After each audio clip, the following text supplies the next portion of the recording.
Abuse in care homes is, I'm sure, nothing new. I'm sure it's been going on for decades. But when March 2020 came around and the access to care homes for relatives and loved ones was stopped, it became more of a concern for many families. There were stories of neglect, people being put on end-of-life care without families being notified, and later, entire homes being taken to receive their vaccines without even knowing what they were doing.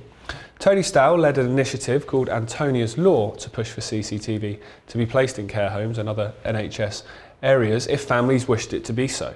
He gained large traction doing this and even met everyone's favourite new jungle campmate, Madazalam Matt, in the height of the pandemic to discuss. And according to Tony, Matt didn't seem that bothered about social distancing, so did he know it was bull all along? I'll leave that one to you to decide. And I'm delighted to say Tony joins me now in studio. So if you could talk to us a bit about Antonia's Law, what inspired that and what you want to achieve with it? Yeah, Antonia's Law, well, the name changed when I lost my mum in the care home in 2020. I named it in honour of my mum, Antonia. But what inspired me to start the campaign was my mum was in 6 different care homes in the space from 2012 to 2020 and abused in each one of them. Jeez. And when I questioned the abuse, asked questions, I got evidence of everything. I had carers suspended, I had a booper unit shut down. The CQC asked to meet me and they actually shut the booper unit down. But before the booper unit was shut down, they were threatening to stop me seeing my mum.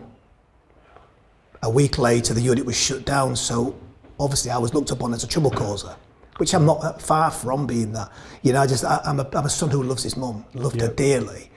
And I only questioned it amicably and friendly, but they didn't want to listen to me. So I thought to myself, the only way around this now is by getting evidence and keep the ball rolling. So I started a campaign and it just went crazy. And in that meantime, by me doing the campaign with my mum being abused, my name was getting about and I was placed on a court order. And the ironic thing is the care home that my mum was finally in, I tried to get my mum in that care home midway through the 6 care homes. Right. Hope this is making sense to you. Yep. Now, at that point, the social services were involved because mum was paying for her care. And unbeknown to me, every care home we tried to get mum in, we had blocks put on every single one. And we couldn't understand why. We thought, we're paying for this. Yeah. They were assessing mum. They could look after her. They could make sure they could. They said, yes, we'll take your mum in. The next day, the care home refused to take her. And at this point, my mum was left in Hull Royal Infirmary for 6 months, bed blocking. Right. 6 months. The story's huge. See, I'm only chatting to you now briefly. Yeah, of course. The story's massive and heartbreaking.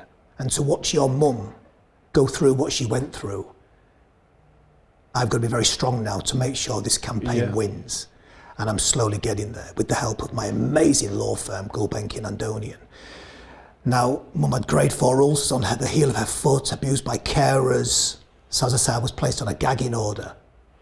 Now, and how did they justify that? You were placed on a gagging order under what pretext? Right, good question. Because I thought exactly the same thing. If you care for your mum, you love your mum, and you're voicing abuse, why would somebody gag you? Yep. That's the question I want to ask the public. Think about that one. Now, their answers were I was jeopardising mum's placements. Right. So they were trying to blame you for the fact she wasn't getting the care home? Yes, so they placed me on a gagging order. Right, okay. So it was my fault mum was getting moved from care home to care home. Yet she was abused at each one, carer suspended, booper unit shut down. It was all my fault. So your complaints were vindicated though. If carers are suspended, they don't do that without going, well, he's clearly right. In which case, surely you're highlighting an issue they should want highlighting. Yes, and this, I feel as I'm right back in that position where I was a few years back now. And I can see it so crystal clearly. They just didn't like me voicing it. No. They wanted rid of me. Yeah. Literally wanted rid of me. And that's when I thought to myself, wow, this is unbelievable. My mum, who brought me into the world, cared for me, loved me, and now it was our turn, my turn to repay her. I'm getting stopped by the system because I was voicing abuse. So that's when the campaign has rocketed, and as I say, because the campaign was doing so well, they placed me on a gagging order, which I wasn't allowed to mention my mum. I couldn't name her, couldn't name the care homes, couldn't do anything. Now, their reason for that was, when I've spoken to my lawyers, was to try and stop me campaigning. Right. So I'll leave that to you. That's just incredible. Absolutely incredible. I can't really compute that, to be honest. You can't, can you? You can't get No, there's no explanation for that other than a sinister one, that they don't want you uncovering something that's probably... Absolutely. Now, if all my things and my work was not needed, they could think, hang on a minute, Mrs. Stowell's getting treated beautifully. None of these things have happened. Yeah. Then I could understand them trying to stop me, in a way, if you like. But I had evidence and proof of everything. Yeah, and also I think if it was something that was just applicable to your mum, they'd be more, oh, well, this is horrible, you know, we run a great service, this is an example of a bad, you know, bad area of it. Yeah. But clearly the fact that they don't want it exposing, this almost certainly goes on everywhere. Yes. And it's a house of cards that if you take that first card, they go, actually, you know, all of a sudden you've got a nationwide scandal. Yes. Right at the time when people were clapping on their doorsteps to the NHS, and you know, you couldn't say a bad word. No, I wasn't either. I just wasn't doing that. You couldn't say a bad word about them.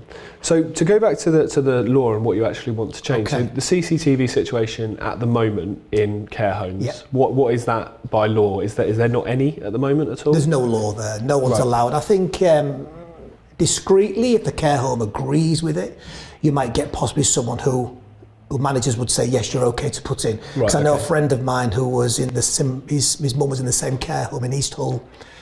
This is the Booper one, where my mum was. And when he saw my campaign, he got in touch with me. And he said, I back you 100%. He said, my mum's in that same care home and she's been treated terribly. This was quite recently, 2 years ago maybe, just before lockdown. And he placed a camera in the room. They allowed him to do that. How he got away with it, I'll never know. And he used to work nights. He came home, just an example of the camera for him. He came up, it was 2 a.m, and he'd come home, he'd make himself a drink, and he sat down and he thought, I'll see how mum is. Yeah. As you would do. Yeah, of course. And he looked and he thought, oh my God. And he could see her calling out for help. This was 2 a.m. He could see her calling out for help, distressed. So he thought, I'll give it a couple of minutes. I'm not going to start panicking straight away. And nobody went to her. So he had to phone the care home up and say, look, it's whoever I am. Yeah. My mum's in wherever she is, room, whatever. She's in distress. I'm watching her now on my CCTV. Nobody's going to her. So that proved a point to him where immediately she got the help she needed because of him. Because of him, yeah. Now, if that camera wasn't in there, she wouldn't that have poor that. lady who's brought her family up, give us the world we live in where we are today, just neglected. Yeah, 100%. So what I'm getting across there is, this will happen to us.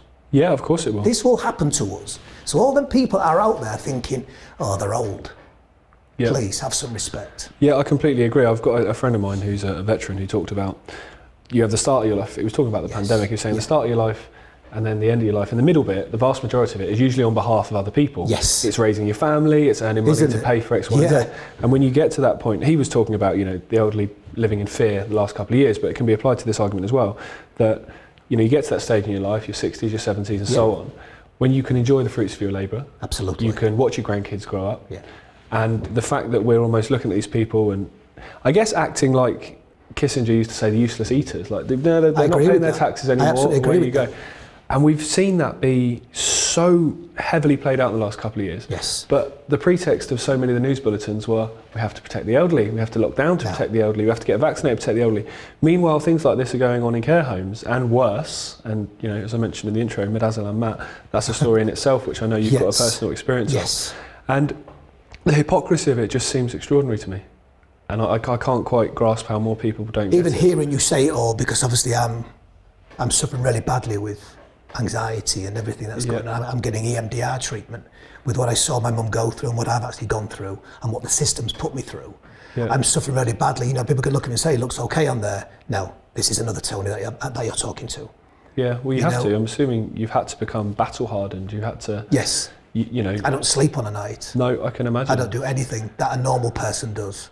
It's ruined my life, but I have something inside me that is driving me. I can't let anyone or any more somebody suffer the way my mum did. No. Okay, I can say I suffered. Yes, I suffered from the outside looking in, fighting it. But I can't imagine what my dear mum went through. Yeah. Yeah, I can completely relate.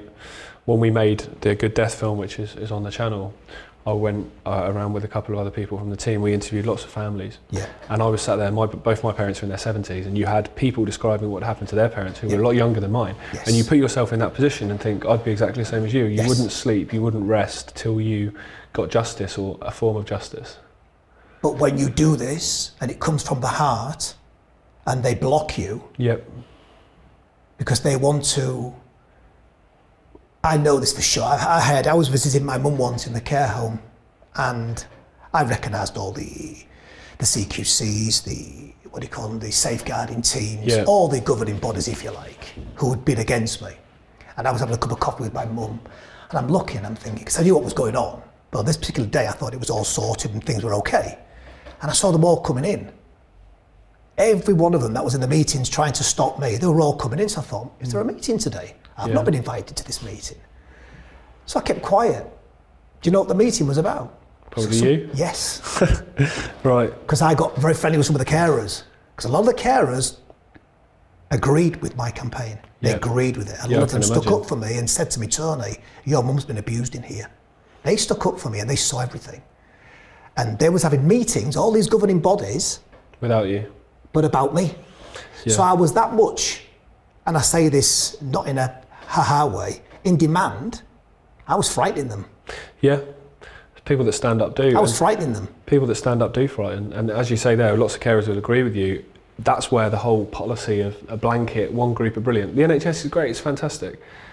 It doesn't work like that. In the same way, obviously, you're not saying that every carer carries out abuse, but there is a demographic, of course, and when you're dealing with such a big organisation like that, you can't sit there and blanketly say everyone's great or everyone's bad, but that's what they want us to believe. Absolutely, that'd be wrong. It's like they say you need training.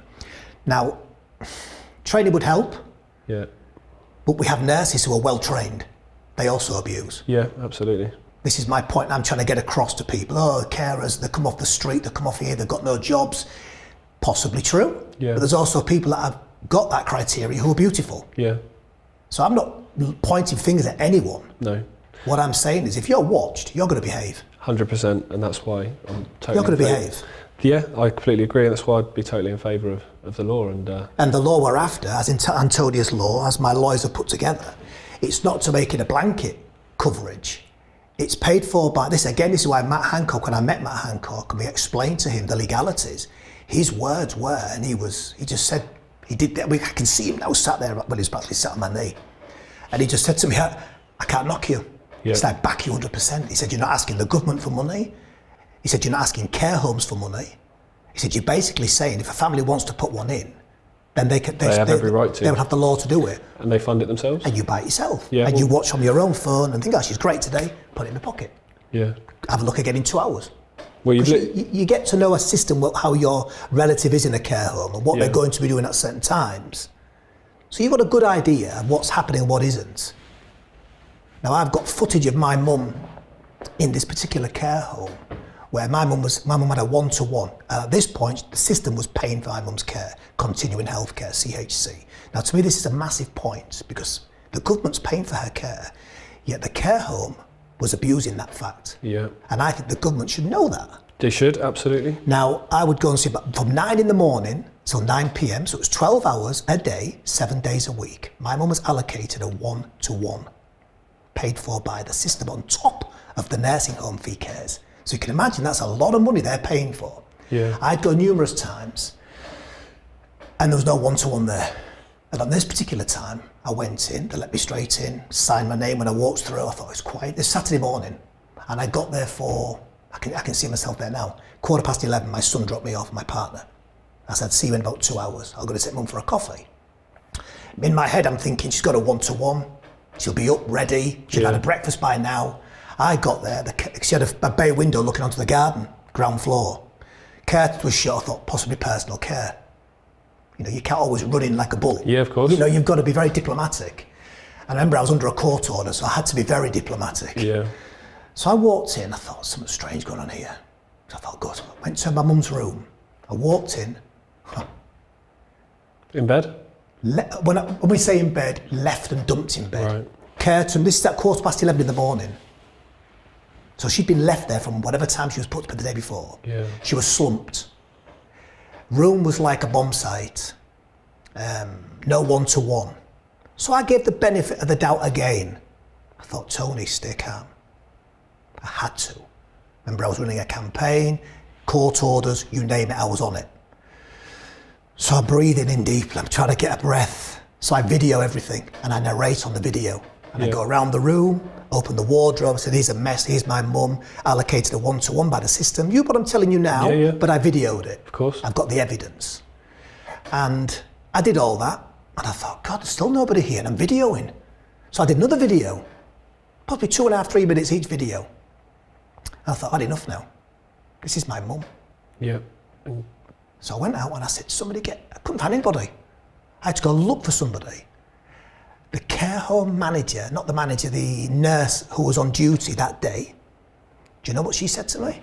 Go on. I'd had that on video. And she said to me, sorry, Tony. She said, you caught us. Jesus. I said, what? I was fuming. Yeah, I would have been as well. That's incredible. I said, what? She said, we're really sorry, you caught us. Yeah, that's just... So the point I want to lead that on is, can you imagine what went on in lockdown? Oh, I can't even imagine, and we're going to get deeper into that in the second part of the interview. So there's my point. In the studio too. But Thanks very much. Thank for you. coming in. Thanks for that. Thank you very much.